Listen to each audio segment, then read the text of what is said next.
دروغ دونه خطرناکه ګناه ده چې قرآن حکیم کې الله په دروغجنو لعنت ویلی دی.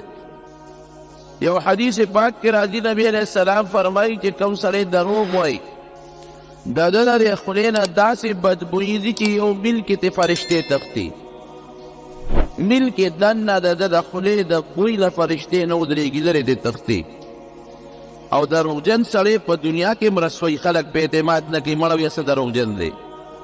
ښځه په اعتماد نه ساتي وي دروغ وی، بچي په اعتماد نه ساتي، ګاونډیان په یقین نه ساتي، د خلکو په نظر کې هم سپکي. او زه پې څوک یقین ساتي. مشهوره قصه د سکول کتابونو کې یو ځل لیکلې وه، یو سړی و ګډه چیلی به یې ساتلې، شیطان غوندې و. دا بعد ماشوم او هلک روان دي، شیطاني په دې ذهن کې پرتی. یو ځل یې چغې کړې خلکو ته، ای خلکه راشئ، شر مخ راغی او چیلی رانه وتښتوله. د کلي خلکو ډانګونه په لاس کې او ځنګل ته یې منډې کړې. شرمښ څه شو د خندل، هسې خلکو له دوکه ورکړه او خلک یې په عذاب کړل. مطلب یې دا و چې دا د خلک مې په عذاب کړ او په خلکو مې کوته کې راوسته او شیطاني به وکړم، یو ټوقه مسخره به جوړه کړم، زه به مو خاندم، دا خلک به مو خاندي. شرمښونو خلک واپس راغلل. څه ورځې پس په رښتیا شرمښ راغی او په ګډو چیلو یې وله شروع کړه. زه چغې کړه ای خلکه شرمښ راغی، شابه راشئ. چغې وایي ای خلکه شابه مدد له راشئ، چیلې مې برباده شوې. خلکو یې مړه مزه یې وله دا بل ځل یې دروغ نه وی، هسې وکړو. دا بیا شیطان دی دروغ وایي، خپله شیطاني کوي او موږ له بیا کړاو راکوي. مه دی وله شرمښ وله په چیلو کې ښه کارګزاري، داسې وله چیلې برابر کړې چې ښه چې اخره کې خلک خبر شو، چیلې وله برباد کړې وې، ګډې وله خوړلې وې، سې زخمي کړې وې، بلا تاوان یې وله کړی وي. تاسو ته ما چغې والې ما له رانلې، نو یا بل د دروغ ویلو موږ ویږي نن بیا مړه د دروغ وی. دا د دروغجن سړي د دنیا تاوان. دنیا کې په خبره څوک یقین نه ساتي او آخرت کې د الله په نظم دروغجن سړی رسوا دی. او د خدای په هغه کتاب کې د نوم لیکلی کېږي چې کوم کتاب د الله د دروغجنو رجسټر دی، په هغې کې د نوم لیکلی کېږي. په قیامت کې او په قبر کې او په دنیا کې به د دروغجن په نوم بللی کېږي. او چې سړی رښتیا وایي نو په قبر کې او په قیامت کې او خدای فرشتې یې په رښتون انسان یادوي. او خلک هم دنیا کې هلکه دا سړی رښتونی دی چې څه خبره کوي دې رښتیا وایي، دې دروغ نه وایي. خلک یې هم صفت کوي. نو دروغ لویه ګناه ده.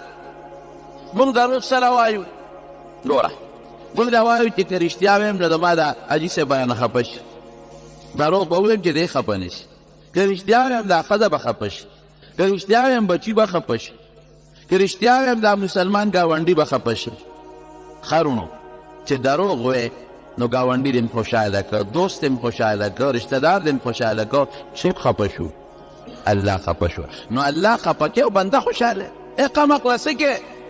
سوچ وکړه، الله خوشحاله کا. رزق د هغه په لاس کې دی، عزت د هغه په لاس کې دی، ژوند د هغه په لاس کې دی، مرګ د هغه په لاس کې دی. نو بنده خوشحاله، الله خفه کې. هوښیار هغه دی چې الله خوشحاله کړي، بنده به خپل کار کوي. بنده هم خوشحاله ساته، خو چې د الله او د بنده مقابله راشي، بنده د خپل کار کوي، خپل رب به خوشحالوم چې الله خوشحاله شي. یاره دا بنده به خفه شي، امداد به مې نه کوي، د الله امداد د ده نه ښه دی. یاره دا بنده به بیا عزت او قدر نه کوي، د الله عزت د ده د عزت نه ښه دی. یو څو ځایونو کې خیر دی وي دروغ جایز دی ویلی شي. یو دا چې د دوو مسلمانانو په منځ کې جوړه کې ووایه پکې لږ شان دروغ، ولې که دروغ نه وی خو نوره زیاتېږي. یو له ورشي بل له ورشي، یو د یو بل وی بل د بل بد وی. نو که ته ورته داسې خبره وکړې چې هغه خو در پسې کنځل کړل او ډېر سخت خفه دی او ډېر بد در پسې وی، دروغه به وشي، جریبه به ونه شي. دلته به خامخا وی نه هغه خو ستا صفت کوي، هغه خو تا په ښه یادوي، د هغه نه به بیا ځې ډېر ورته وایي چې هغه د ما دشمن دی، مخالف دی، ستا به دا صفت دی، هغه ته ډېر خوښ یې، نو هغه هم خوشحاله شي، جوړه به راشي. نو د دوو مسلمانانو په منځ کې که سړی وړنه راوړنه کوي او دروغ پکې وایي په دې نیت چې د دواړو کوم پې جوړ شي، نو دې ځای کې دروغ جایز دی. نمبر 1 دویم دروغ کم دی جایز دی؟ د جهاد په میدان کې د دشمن مخکې وی په هغې طرف حمله کوو، ښه دې طرف نه تاویږو، هلکه بلغ د ملګري مې را روان دي او دا تونه وسله مې را روانه ده، په دشمن ستا روح قایم شي. یا دروغ وی او دشمن ستا د سکیم او سازش نه خبر نشي، دا خو ته ګټه کې اسلام له مسلمان له دین له دی کوم جایز دي. دریم نمبر کوم ځای جایز دي؟ محترمې ته بیبي ته دروغ وی خیر دی تا ته وایي دا شی راوړه په وس کې دې نشته نو څه به کې؟ تا ته وایي دا پلانکې شی راله راوړه او ستا په وس کې نشته چې ولی راوړې نو که نه راوړې خو کور دې روانېږي بیا خو دندې له دله شل غوټې ورکړي دندې را پرسولي بالښت درته اچوي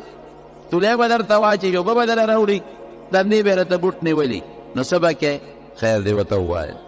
دروغ ورته ویلی شي ښه دې لاړمه تا چې کومه نمونه راته جامه خولې و پیدا مې نه کړې خوند یې ونه کړ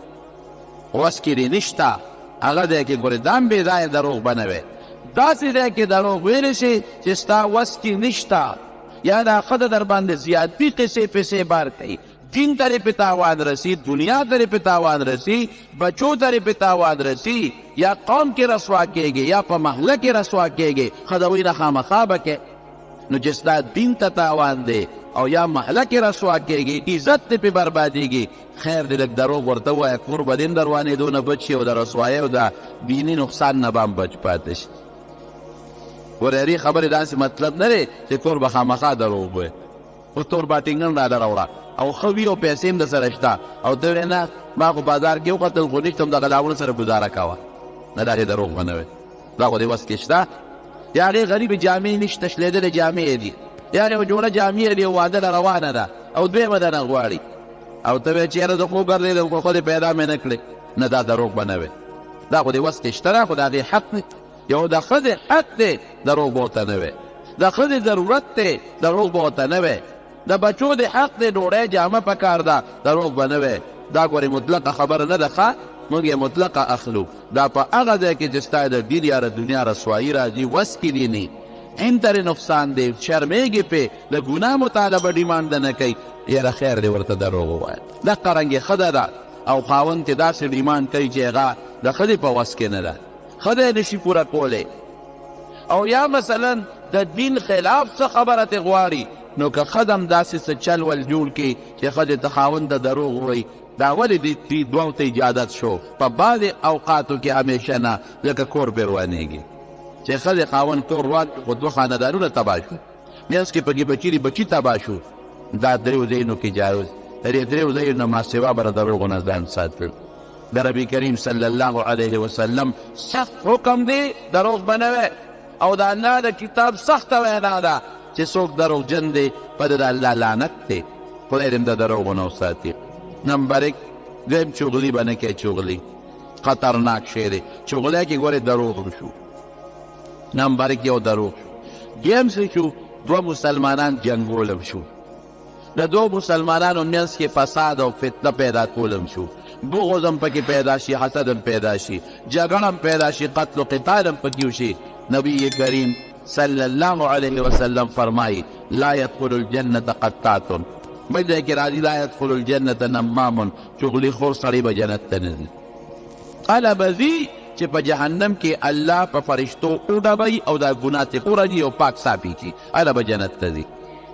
امام غزالی رحمت الله علیه یو کتاب دی احیاء علوم الدین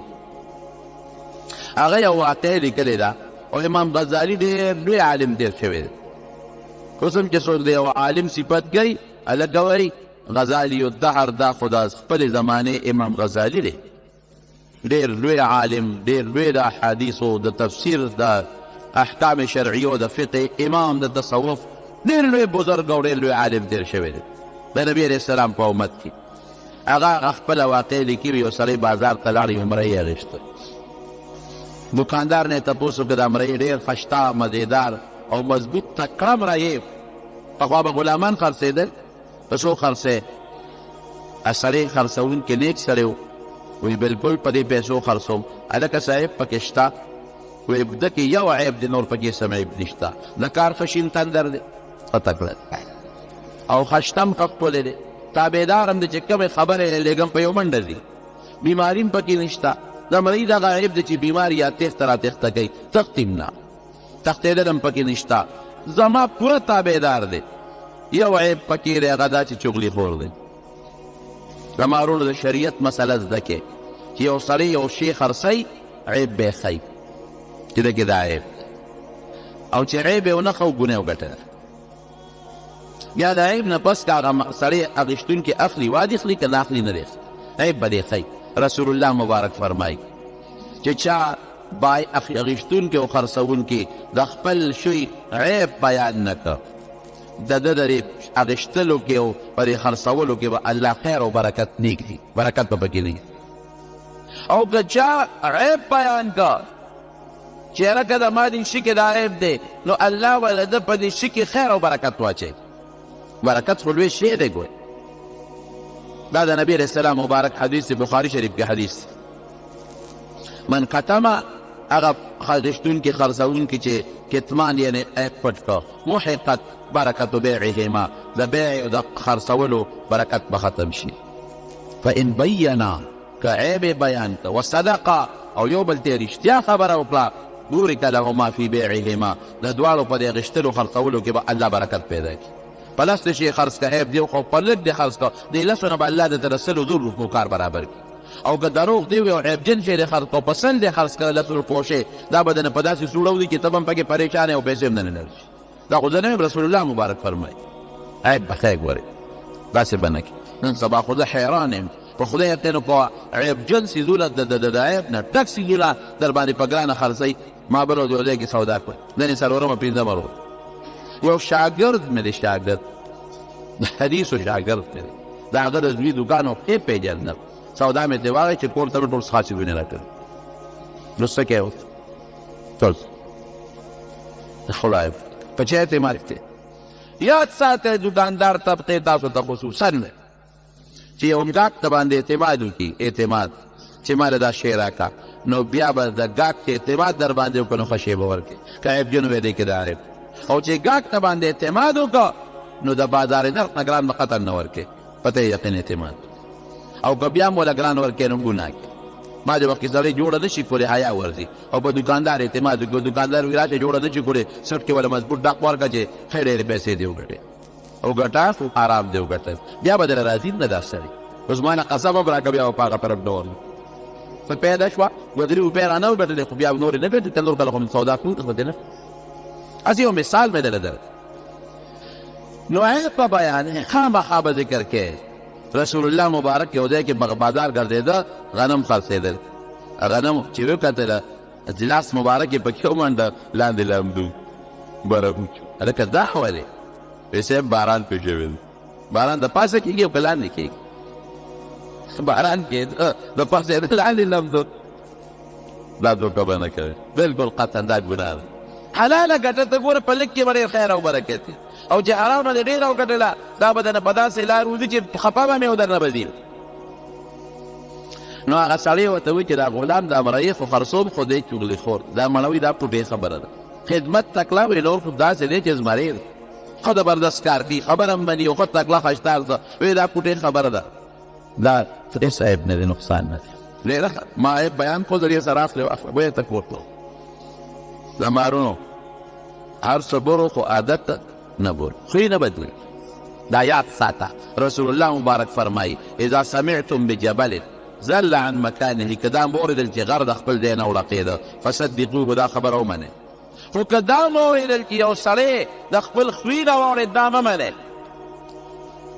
غر به د ځای نه وړقي خوی انسان د خوی نه نه لقي قطع وایي چې د خوی نه انسان نه لقي نو بیا د پیغمبر د راتلو مقصد څه شو دا د مولیانو او تقریرونو فایده څه شوه بیا د قرآن فایده څه شوه ځکه الله خو نبي علیه السلام فرمایي بعثت لاتمم مکارم الاخلاق زه خو دې له راغلی چې خلکو ته تطبیق کړم او خوی چې بدلېږي نه بیا څه فایده شوه نه خوی بدلېږي نه خو خوی نیکۍ طرف ته مایل کیدی شي حضرت عمر بهادر و بهادري پکې وه دا بهادري خوی وله بدلولی نه شي خو صرف دونه فایده حاصله شوه چې هغه بهادري به د اسلام نه مخکې د کفر دپاره استعمالوله اوس به هغه بهادري د مسلمانۍ دپاره استعمالوي حضرت عثمان غني سخي نو دا سخا والا خوی ته ختم نه شو د اسلام نه پس خو هغه سخا به مخکې د بوتانو دپاره استعمالوله اوس بیا د الله او د رسول دپاره استعمالوي نو خوی ختمیږي نه بدلیږي یعنې څه دا خوی د یو طرف نه بل طرف ته رارولی شي زموږ دا محنت د پیغمبر محنت دی چې دا خوی ولا دا جذبات به وي دا غصه به هم وي او دا صفا به هم وي او دا تیزي به هم وي، خو دا به موږ داسې راړو چې د دنیا دپاره نه د الله دپاره شي، د نیکۍ دپاره شي، د ګناه دپاره نه شي. خو یې چېرته بدلېږي، کور ته یې راوسته، هغه چغلي خو پکې وه، هغه صفت خو هغه کې و، کار به یې ښه کو. یو ځل راغی، نه یاره واقعي دا شیطان سړی چې که نه که دې په دغه کې پرېږدي که نه د ځنکدن په وخت کې پرېږدي، دی به بیا هم شیطاني کوي. دوی مرې به ځنکدن وخت کې که د شیطان راغلی، دی به هغه وخت کې هم شیطاني کوي. موږ ته خبرې ګو نه هغه ټایم سره ښځې ته ورغې، د دې مالک دی ښځې ده، زه خو ستا نوکر یم، یو خبره درته کوم خو چې ګورې ما رسوا نه کړي. وایه نه ستا په دې خبره کوم، که د ما نوم اخلې که نه خبره اوټکې نو بیا درته نه کومه. نه وایه څنګه خاوند در باندې بله ښځه کوي. ښځې ته خو چې دی خو د پونډنې په ګوره ډېږي شته، ښځه چې زده زغمي چې بله ښځه پرې وکړي، نه ستا ده خبره ده، هر څه زغمي. خو که ته ورته د قصد مې چې ښه دی دویمه ښځه کوم، نو دې بیا تندي ته ګوره، خبرې به هم در سره نه کوي. یعنې ښځې او دویمه ښځه لرې که خدای به یې د پوټې د دښمن نه وساتي. ښځه چې ده دا زغمي، وایي خاوند در باندې بله ښځه کوي. ته څه خبرې ما ته کله چې ماسخوتن ناوخته راشي او د غرمې کله ني او کله سهار وختي وځي، خو دا خبرې ښه دي راځي که نه قصه پیسې جوړه کړې ده. خو ګورې ښځې دا مې راته وایي چې ما به نه یارېده، خو ستا خیر خو یم، ګوره دې شیطان له چلم ورځي. خبره دله داسې ډولۍ کي مزېداره خشته، دومره یې دله خشته کي دننه شراب یي دی، بل بې د پاسه رپی ولګوي. ته دا خو پی دي، دننه به منځ کې شراب ښه دا ته رښتیا نو ته تا ته دروغ وایي چې ستا خدمت کوم، خو ستا غلام نوکر نه یم. خو ګورې د ما نوم وانه بس نه ما له کار ونه.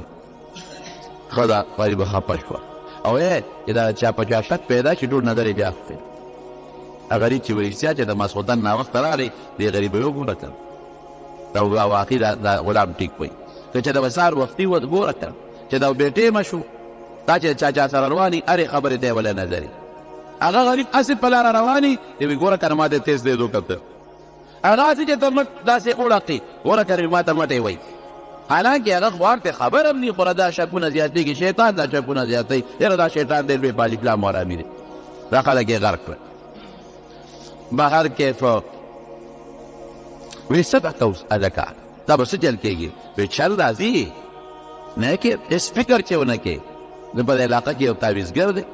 اب هغه تعویز دله وکړم چې د هغه وله تور کړم، د هغه بل عزت هله شا به کړ څه پیسې چې غواړي. وی نه اب دا چل کې چې د دې خاوند د دې غړي نه به لږ ویښته را پرې کړي، خو د سر نه دې را پرې کړلم خیر دی، ګیرې نه دې را وویستلم، خو دا غړي دا ویښته ډېر قیمتي دي. دا یو دوه درې ویښته ماله راکړه چې هغه تعویزګر لر تعویز به وکړي، ته تماشه کوه، خوله به یې دې توري تا سره بیا ښه مینه پیدا شي.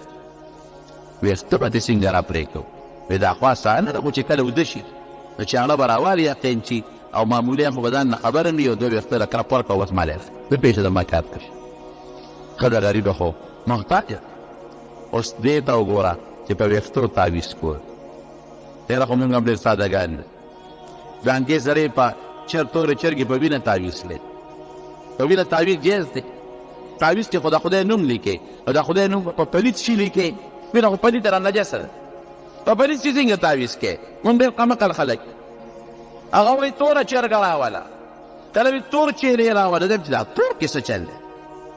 تور چې موږ یادو تور چیرې او توره چرګه، دې کې څه چل دی؟ د دې مقصد باندې ځان پوه کړې. دا چې د یو تعویزګر و هغه د به خلک تعویزونه زده ده، چې تعویزونه به لاړل هغه به ورته ویې توره چرګه راوله، د هغې په وینو ته تعویز لیکو. دې غریب بابا چې خدای توره چرګه خو ګورې یو ویښته پکې یو بڼه پکې سپینه نه، دا رقم یې را پیدا کړ چې بار ووتن ته کې به ورته هغه د تعویزګر هغه سړی به ناست و. څه یې درته ووایي یاره یو تعویز را لیکي خو توره چرګه غواړي، زه هم کلي د توره چرګه به پیدا کوم. وایي داسې کار دې غږ مه کوه ما سره شته، زه به یې در باندې خرڅه کوم، خو ګورې صیب ته غږ ونه کړي. اما منځ کې د صیب چرګه وه، صیب خبر بیا خو راز پاش کېږي که نه. صحیح به ډېره ښه ده، غږ به نه کوم چې کلي ته ځم 200 مې کرۍ لګي او بیا تورې چرګې پسې ګرځم، دا خو ښه په اسانه په 200 په 300 والم، خو چې شی مې لوړي ابې یې ورکړه. تعویزګر بابا ته ویې دا صاحب چرګه مې را پیدا کړه، یاره نه خو یې راکړه، ښه ده داسې وکړې کوټه کې پرېږده، دلته داسې ګپ شپ لګوه، زه به دې باندې تعویز هغه غریب بې بار وویسته، ده به سبق په تعویز ورکړه، زه په مخه دې ښه چرګه به بیا هغه خپل شري له ورکړه. هغه چرګه به دروازې لس ځله اعلانېدله او لس ځله به خرڅېده. تور چیرې پیر بابا له او کاکا صاحب له خدای ته وګورئ خپلې پیسې که در سره ډېرې شوي او که ډېرې نی خیرات کوې نو په جومات کې ولګوه په خپلو بچو لګوه په خپلو رشتهدارانو غریبانانو یې تقسیم کا په خپل کلي ګاونډ کې مسکینانو له ورکړه دا څه کې په کوم طرف روان یې څوک به تعویض وکړي ماشوم له بیا خپې ته واچي هلکه تعویض کې که د خدای او د رسول نوم لیکلي د خدای نوم مثلا لیکلي یا د قرآن الفاظ دې لیکلي یا د رسول الله حدیث دې لیکلي نو دا خو د ظالمه د کفر کار وکړه چې هغه خپې ته اچي او د خپې سره لګي او ماشوم ورسره منډې وایي دا خو ډېر لوی ګناه ده څوک به څاروو ته تعویضونه اچوي تردنې مې تپوس وکړه هلکه څاروو ته تعویض دا خو سوټو پورې مری مږي او خپې مږي او غوجل کې ناست دي دا خو د خدای د نوم غټه بېعزتي وکړه بېادبي دې وکړه د کفر کار دی دا کافر ژبې ظالمان وایي نه موږ پکې د فرعون او شداد نومونه دي پوه نو ما وی چې د فرعون او د شداد نوم څه لیکې د هغې باندې برکت حاصل نو دا خو هم کفر دی چې د کافر د نوم نه برکت حاصل او که وایي چې نه دا څاروی به ترې ویرېږي نو هغه ته څه پته لګي چې دې کې د فرعون لیکلی شوي دی او د فرعون نوم ولا شل ځل لیکل لا پورې ولا مګر د صاحبي پورې ښه مګر د غلاک پورې مګر نو پی به زیات کړي زمونږ خامه دا شیطان دې دلته وسوسې اچوي دا تا ولې دا په غلطو مونږ سر یو ولې دا غلط کارونه مونږ کوو ډوډۍ ولا دم ته خوله کې څاروي ته ورکړه ګوړه ولا دم ته خوله کې ولا ورکړه ماشوم له دا څیزونه کونجکې منجکې دا ماشومانو ته مه اچوه صحیح تعویض د شریعت مطابق ولا ولیکه خیر دی دې غاړه کې ولا واچوه ماشوم له غاړه کې واچوه څاروي له ګوړه اوړه دم که ولا ورکړه دا د خیر خبر د خېټې ته به لاړ شو نو دا زموږ قمقلتوب پورې مې خبره کولی څوک وایي د اوسۍ په سر من دله تعویض لیکم چې اوسۍ را دله پیدا کړه اوسۍ دله کوم نه را پیدا نو وایي دا غلي دا ویښته ونه راوباس یو څوک هغې وایي زه دا خو اسانه چې کله مې مېړه وده شي یو کرپ په ورکړم نو د ویښته به دې را کړه هلته لاړه هغه خاوند ته یې سړي یو خبره درته کوم خو ګورئ خوله کې د پټه ساتې نیکه مې ډېر خیال ساتي او ګورې زما وایه ښه دی بل چا سره تعلق به وکړی څه دی وایي سړی د کور کې خدمتګار نه یم ګورې ستا د پیدې خبره کومه سره مونږ یاد نه کې ورو چل خو ورځي ته او نن لیکه سبا د بېغمکۍ دی هغه څنګه ځان ته لاره وارئ وجې نه دي برېدلو چېرته هر ځای کې چې ګیر پرې خو په دا مازدیګر در حمله کوي وجې نه دي سړي دا دې شوې ښه ده نو ځان چې در قصد ته وده که او فرار شروع به چې پته راته ولګي ما خو راته ووایي ته تماشه کوه چاړه به یې بډو در اخېستي تېره کړې ده او هر وخت کې دا دی یا دې په دا قانچې قیچې ده په دا مری کې در باندې پرېږدي دې نه سړي وویل ما یاد نه سړي واقع چې هلک ښه ده هم عمقل شی خو دی کټ قسم د تورې ځان سره غلې غونډې کېښود او دا قصد یې دا نو ځکه خرابې جوړوي په هغه غریب ورته پرې کړې هغه په ښه نیت راغله چې یو دوه ویښته به پرې کړو چې هغې راواغېسته خو چې دې مرۍ ته رانږدې کړه بس د سر راوچت کړه او غلام په مې ټیک وایي دا خره چې پې کړې ومه که پې نه وم دا ډال کړې ومه چېرته کړه سخت یې ورکه سر یې ټیک وغوښت چې ویې ورده ده ورمنډه کړې هغه د ښه دلونو پسې راشې کور یې درې مړه کړه مفتو کېده د ولې هسې بېسه یې مړه کړه ته ګورې ما به نه یادوې هغې چې راغله خو مې ولیدو چې د هغې نه خو وینې بېګ او تالته کې ویل لاسونه پې ټوپونه وي مفتو کې توره کېښو سړی هلته مردار مړی د چغلۍ برکت دې ولید سړی هم لاړه او ښځه هم لاړه دا د چغلۍ دا امام غزالي رحمت الله علیه په احیاء العلوم کې لیکلي احیاء العلوم ته نن غلط خبره نه دومره خطرناک شی دی چغلي او که ته وایې چې د مړه خو هغه سړی مړ شو